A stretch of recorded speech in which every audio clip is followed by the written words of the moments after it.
Then this year, the master assigned a topic called safety, peace, and harmony.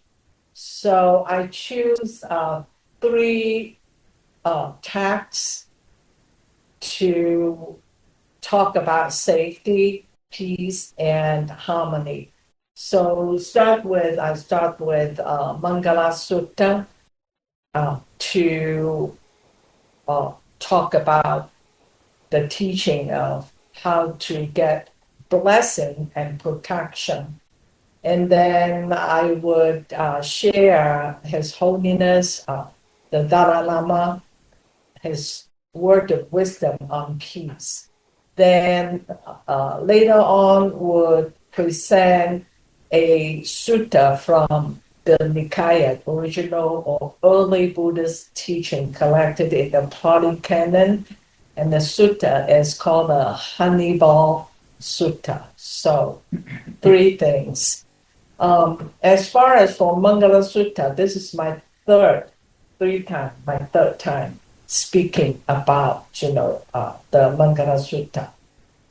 It's a very interesting sutta. And then in Maba here, we do chant of, at certain time that, our Sunday morning chanting on the Mangala Sutta. So I think we'll maybe get back to it eventually later on. So then here is a translation, the original Pali Canon in the red, and then translation into English, which we chant in Maba. Then translate from the Pali Canon or Sanskrit into the Chinese version of it. So here are the entire sutta. So if you're interested, you can look at it. So the sutta itself is a discourse by the Buddha. It was preached or given at Jada's Grove in Anathapindika's Park. And it was an answer to a question asked by a deva, a celestial being. Then it's regarding what is the highest blessing or highest protection that everybody needs. Blessing and protection, so that we can feel secure and safe. And the sutta itself is categorized into 10 groups. It's 38 kind of blessing, but categorized in 10 groups. So it is asked by all these devas, and then Buddha answered the question of it. This is a chart that I prepare to show the separate groups from group 1 to group 10. And then group 1 is setting a goal. When we do something, we need to set a goal. When we want to come to Maba, we have to set a goal. This morning, I'm going to get up at 8 o'clock maybe, and then start driving to come to Maba. So we have to set a goal. Where are we going to go? There are a lot of wineries around here. So don't get sidetracked, okay? When you set a goal, you go directly to the target place. Then after setting the goal, we have some previous or accumulated merits to base on, so that we can have that kind of foundation and move forward to the present, and then build up for the future. Then group 3 is get prepared for training. So the training is not just sitting on the cushion. Okay, that's part of the training, but not just sitting on the cushion, but in our daily life, day to day. And then group 4 would be telling us what kind of responsibility and obligation that we need to fulfill which helped us to progress. Group 5 would be contribution to society. Now we have we set a goal, we have our obligations, and then we start to go out and help the others, somebody in the society around us. Then group number six would set the moral standard that leads to virtuous and fulfilling life. Group 7, now with everything settled, we'll start to progress in our spiritual journey, cultivate our inner virtue through purifying the mind. As the Dhammapada said, mind forerun all phenomena. If we got our mind purified, settle down, get it steady, not scattered, not like a monkey jumping around, then we'll be able to see things clear. Then the next one, group 7 and 8 are the same, just cultivate the inner virtue. Then group 8, with all these settled down, then we start to practice with determination and effort to transcend from our worldly state to a more higher, ultimate state. Then group 10 were telling us through living in the world and involved in the worldly matter, even though we're still doing our daily routine, but the practitioner will perform in a supramundane way in all action, which including mental action, verbal action, and physical actions. So with all these fulfilled, the practitioner achieved the higher blessing. I want to add one thing. The higher blessing, yes, part of it we can say that we rely on blessings from the others, but basically we rely on ourselves for the blessing. So our action is going to determine how we bless ourselves, how we set ourselves into the path of no regret. Our action is going to help us gearing towards that direction. So, with that said, my information of the sutta is pulling from Bhikkhu or Venerable Pasala, his work and exposition of the Mangala Sutta based on the discourse of Venerable Kain and then Narada Thera, the expected teacher.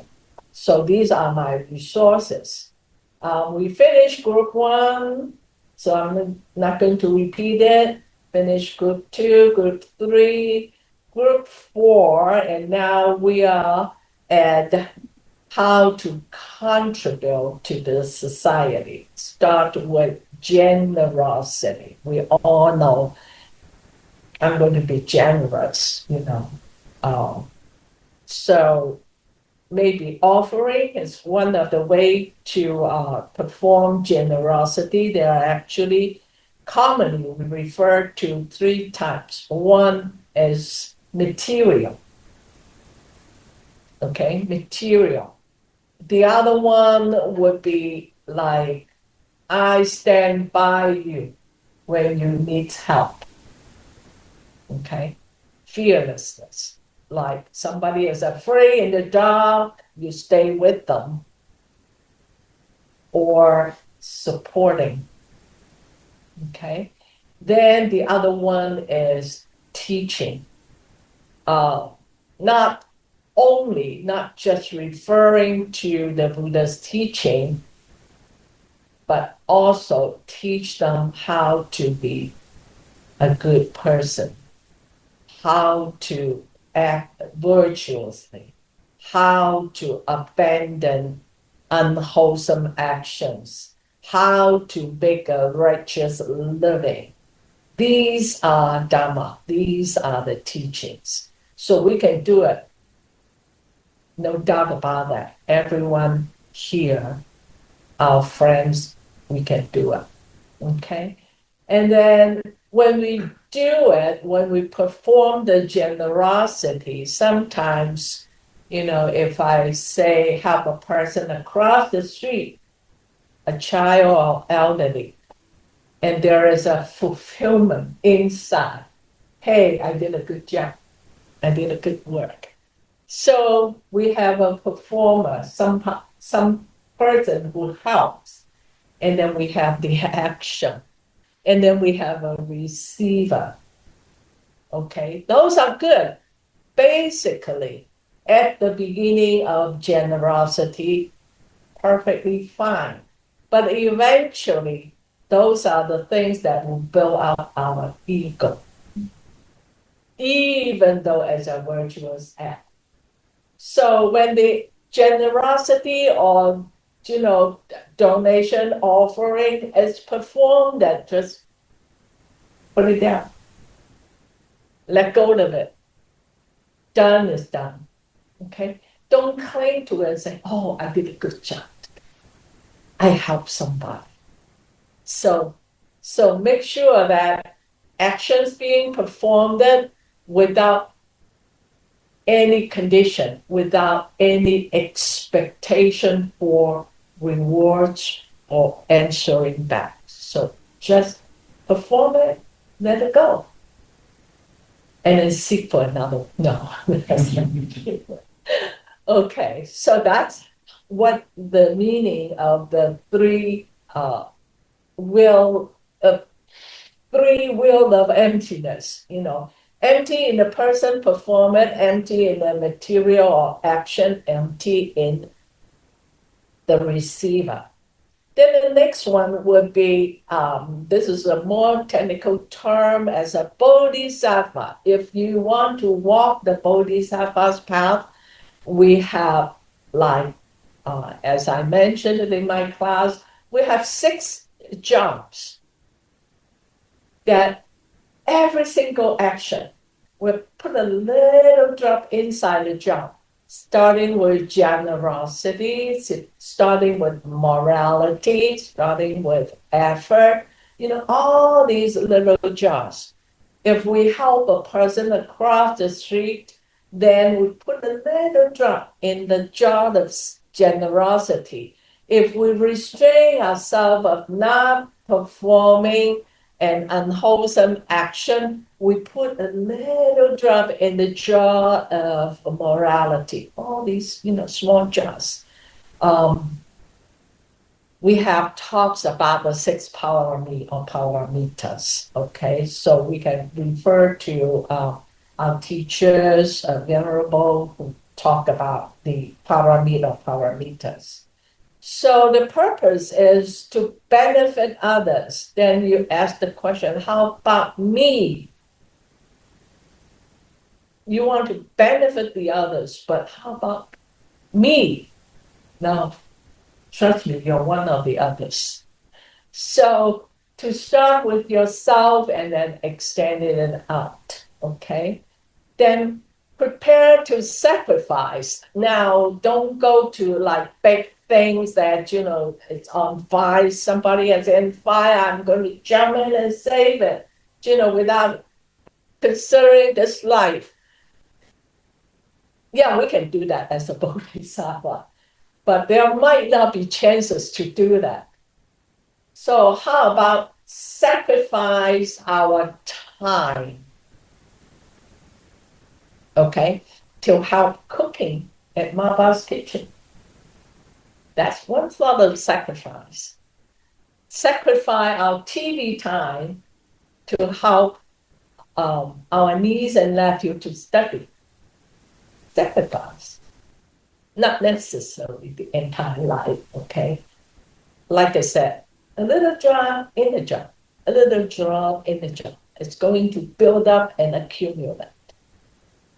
So, loving kindness and compassion. Loving kindness and compassion. You think that it's the same. It is the same, but then they have different meanings. Loving kindness is to provide, to help others getting happiness. Compassion is to help others out of suffering. Same thing, maybe a little difference in performing the action. Then keyword respectfulness. And when I go out and I make a donation, to somebody in need, so I'll say that, hey, I have the money. I can donate it to you. And you're so poor. Okay? Here is my donation. You are putting yourself in a superior level, and somebody in a more inferior level that I'm kind of giving you with the proud in the mind. So no, that is a no. So make sure whatever generosity you perform, be respectful. Okay? This is what it's my duty to help. It's my responsibility to provide loving kindness and compassion to the others. It's the duty and responsibility with respect. Okay? Then with equanimous and with wisdom. Now, those two, I'll share the story at the Buddha's time. His disciples would go out for, they don't cook themselves. They go out and beg for food, okay? So two great disciples, Sariputra and Mahakassapa. Sariputra will go to people who, at the same time when they go out for alms, it's giving the others who provide the offering a chance to offer. That's number one. Number two is giving them a chance, giving the disciples a chance to share the teaching of the Buddha. So two things, okay? So Sariputra will go to people that are poor.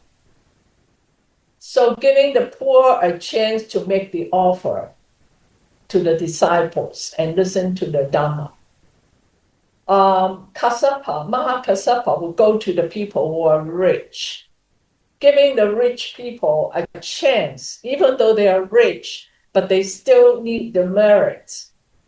So giving the rich people a chance to offer and then listen to the Dharma. So what they have been doing.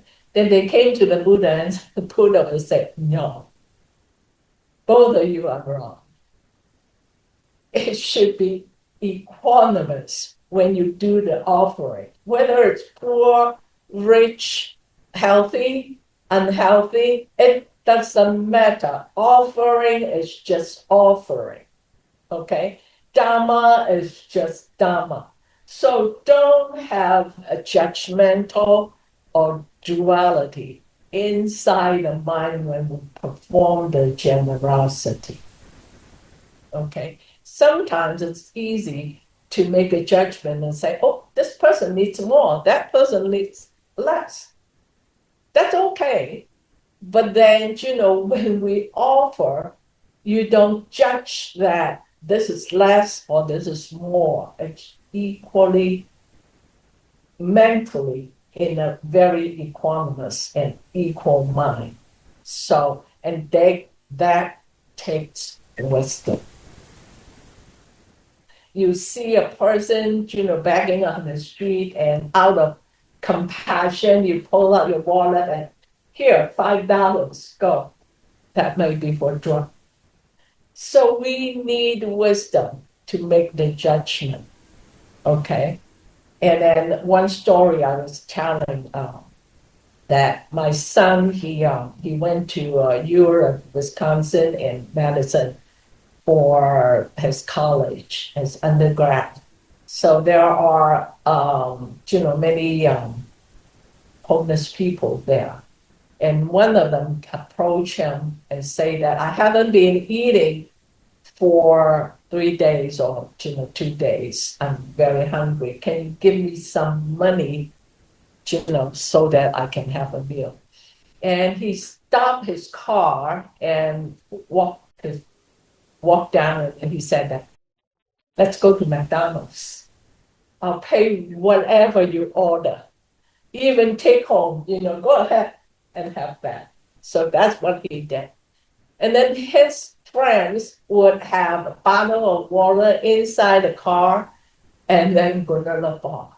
So whoever come by and wanted to have money for meal or whatever, they just hand them, these are the college kids we're talking about. Hand them the bottle of water and then the granola bar. You're hungry, right? You're thirsty, right? Here, there you go. So it's a worldly wisdom, but still wisdom. So, and the next one is a righteous life with Dharma in the heart. Now, this Dharma is referring to the Buddha's teaching.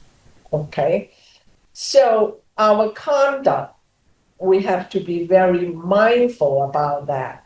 Make sure we abandon all the non-virtuous, unwholesome actions and cultivate the 10 good actions, both mentally, physically, and verbally. So mentally, we have to free our mind of craving or greed, ill will, and wrong view. Verbally, we avoid speeches that is harmful. Now, somebody may say that, okay, I have a knife and I stabbed you. That's hurting. A word hurts forever.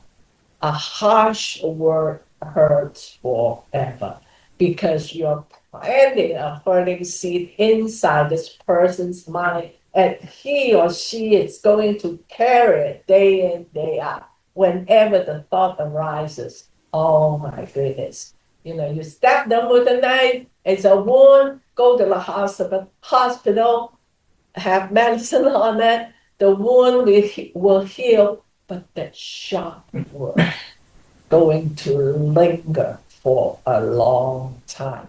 So make sure, speak of soft, kindness, compassionate words, and be very mindful about that. And of course, the action, we have the 5 precepts, abstain from killing, from taking others' offering to us, sexual misconduct, intoxication, all these goodies. Again, each time we do one, the little job in the job of discipline, okay? So we want these 6 jars to fill up little by little. Then care for one's relatives and kids. We take care of ourselves, take care of our family, we take care of people that are dear to us. Now it's time we extend it to our extended family. And people ask me a question. How about your in-laws? Very tricky question there, okay? I don't want to say anything that I will regret, so I'll just leave it there. So think about people around you. And if we have a good, supporting, embracing community, it's going to make our life much, much, much easier. Okay, so be friend to your classmate, be friend to your neighbor, be friend to your colleagues. Okay, build up a favorable environment. So the next one would be blameless action. So these refer to the right action in the Eightfold Noble Path. Make sure you know the action that we perform, that we're not ashamed of it, that we don't regret it, that we don't need a dark room to hide. Now, easy on the verbal and physical action, but not the mental action. Just think about something that is unwholesome. Nobody knows it. I'm just thinking about it. Cool. But then in the evening, when we brush our teeth, we're facing the mirror and we look at ourselves. Hey, what is in our mind? Is it wholesome actions that arises in our thought, or is it something that I can't even look at the mirror? So those are the actions step by step. We can start with the verbal and also the physical action, and then gradually bring it inside. Bring it inside and make sure every single thought that arises in the mind is connected to wholesome actions. Okay. So the next, did I go backward? Yeah, I did. So this is group number 5. Contribute to the society with generosity, with Dharma in the heart, caring for our relatives, and perform blameless actions. Now, group number 6, focus more on contribution to the society.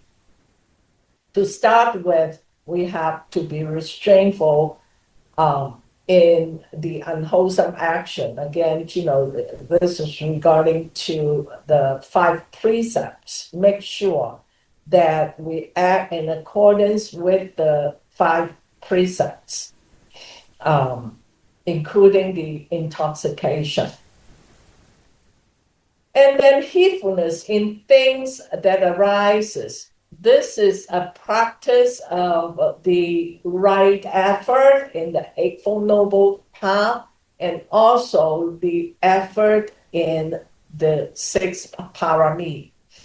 Sometimes we'll get lazy. Hey, yeah, my goal is go to Maba this morning, but I'm so tired. I didn't sleep well last night. How about next week? A good excuse. How about, I go play golf instead of coming and practice? I'm not saying that that is wrong, but, that that is an action that is neither wholesome nor unwholesome. You go and play golf, but then it kind of set our mind into some sort of not eager to practice or advance in the Dharma path. So effort is to prevent unwholesome, harmful, negative state of mind from arising.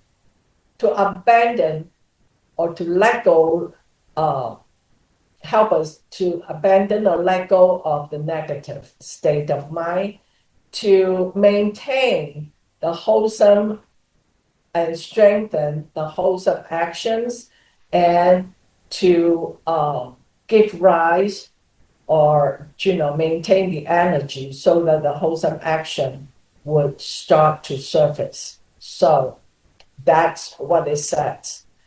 Yeah,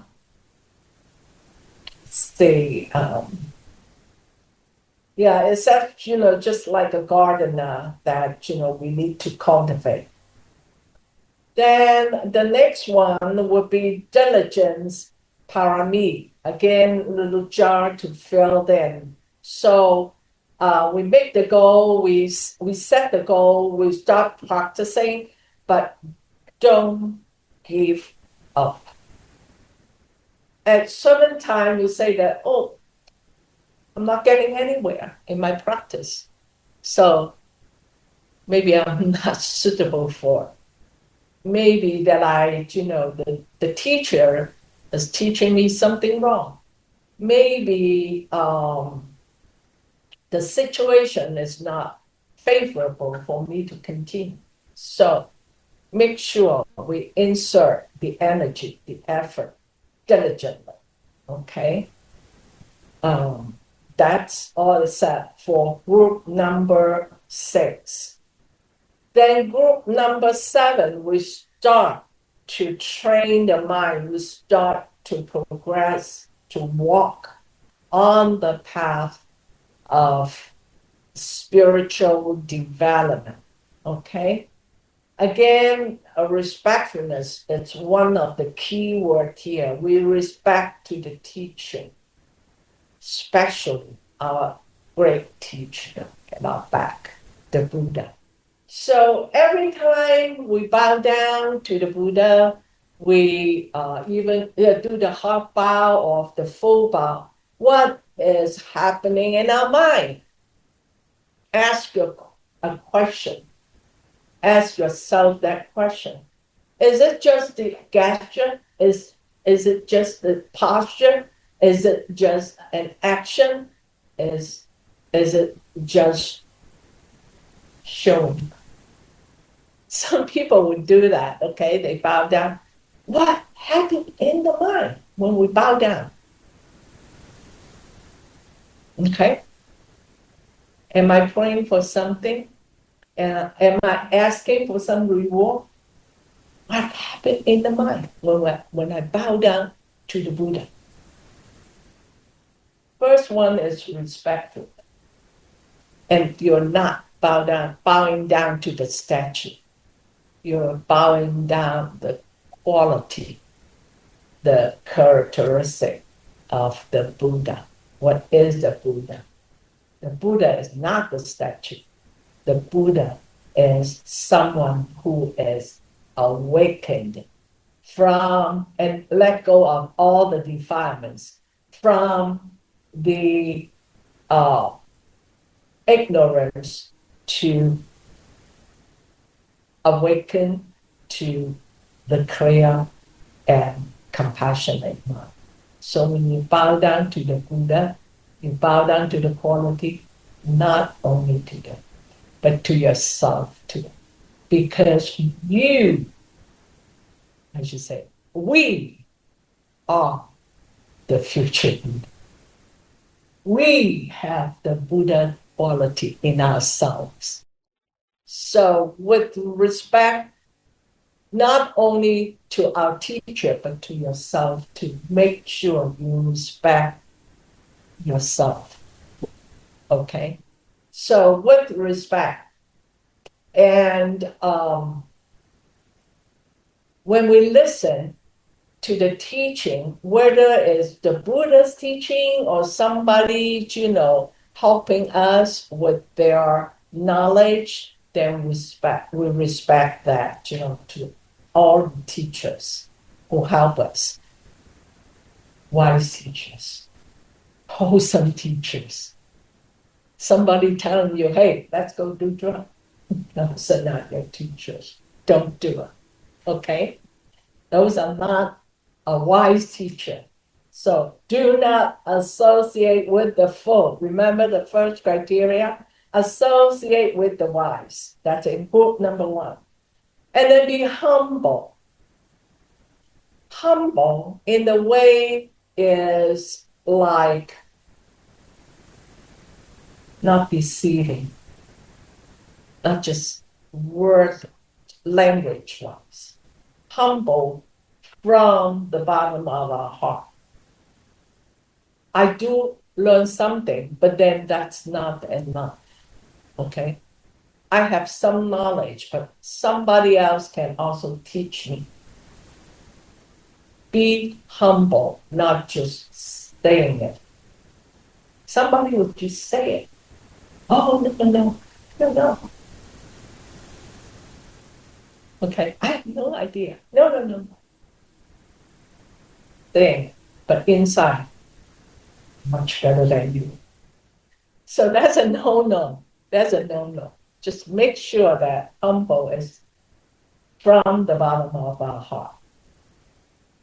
Then contentment. Um, be grateful. Count the blessing. Be grateful what we have. We have this body and mind. That's what we have. Be grateful of that. Because with the body and the mind, we are able to practice, we are able to advance from one state to another state. So be grateful about that. Be grateful to our parents. Be grateful to our teachers, and be content about it. We have food on the table. We have roof, above our head, and basically we have these five aggregates. Okay, so that we can move forward and be content. And then gratitude, I just mentioned about that. And then hearing the Dharma frequently taught. This Dharma we refer to the capital D, the Buddha's teaching, because our knowledge, other teachings are good. Maybe for living skill, those are good. Those are important. I'm not saying that they are not important, because we have to live, right? We have to eat to keep this body and mind healthy. But spiritually, we need the Dharma. Dharma is just like our eyes. Without understanding, without learning the Dharma, we're closing our eyes and walking. Okay? We don't know where we're going. We just, live a life blindly. Unfortunately, that is the fact. Okay? We don't know how to get out of suffering and eradicate our defiance. We just live in accordance to our habitual pattern. So we need the Dharma. It's a nutrient, very important as the food that put into our stomach, okay, to feed our spiritual life. So whenever we have a chance, instead of going to the winery, come to Mama and listen to the Dharma. So and it is, we're actually blessed to have this place that we can, have a very secluded and safe place that we can practice meditation, associate with, all the friends here supporting each other in our practice. So we are actually blessed. So number 8 is a little bit difficult. Start with patience. Patience in the Pali language is called aditana. I will refer to the meditation course that I went to 3 times in a day. We start sitting from like 4:30 in the morning till 9:30 at night. Okay. In between, of course we have breaks for breakfast, for lunch, and then tea time in the evening. So other than that, it's sitting, sitting, sitting, and sitting. So every day for 3 times, we call it the aditana time. That is when you sit down, whatever posture you are, no moving. You can unfold your hand, you cannot unfold your hand, you cannot unfold your leg, you cannot stand up, you cannot move around. So that is the time we call it the aditana time. So with determination and with patience. So Kanti is the one. So that is practice of meditation. How about somebody and to you and say that, hey, Katie Joy, you're so stupid. What do I do with it? Think about it. Somebody come to you and say that.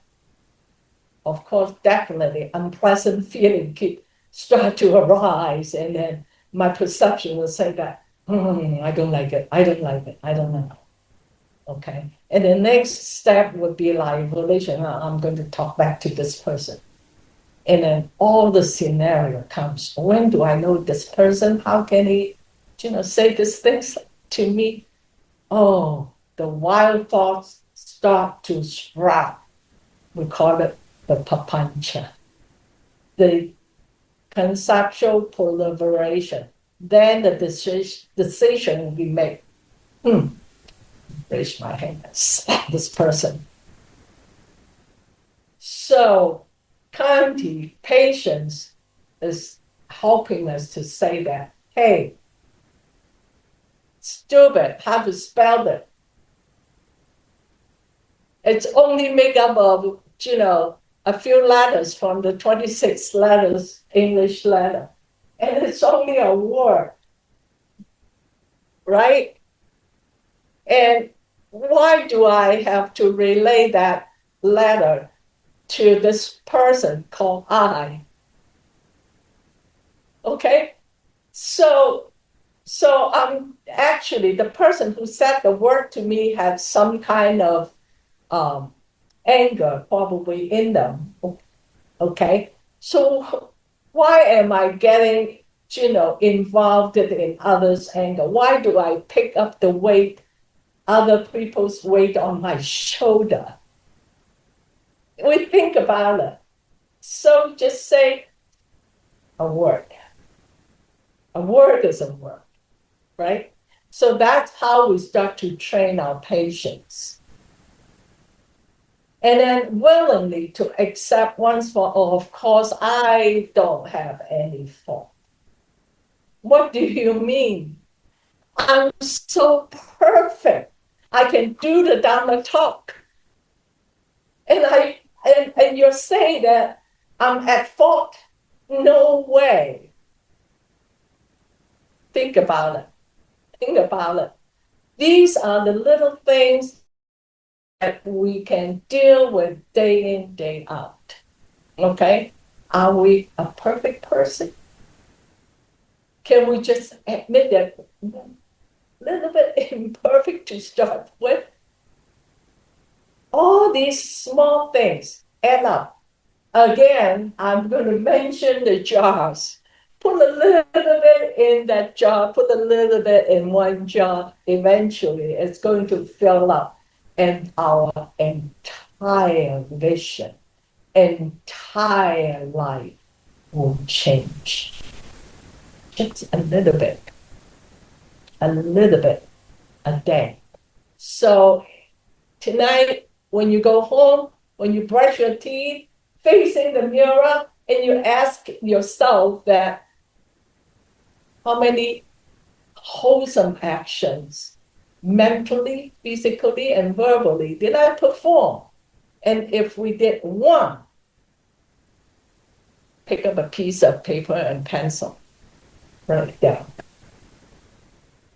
So all these actions are going to help us on the path of liberation. Isn't it cool? It's not that difficult. It's workable. It's achievable.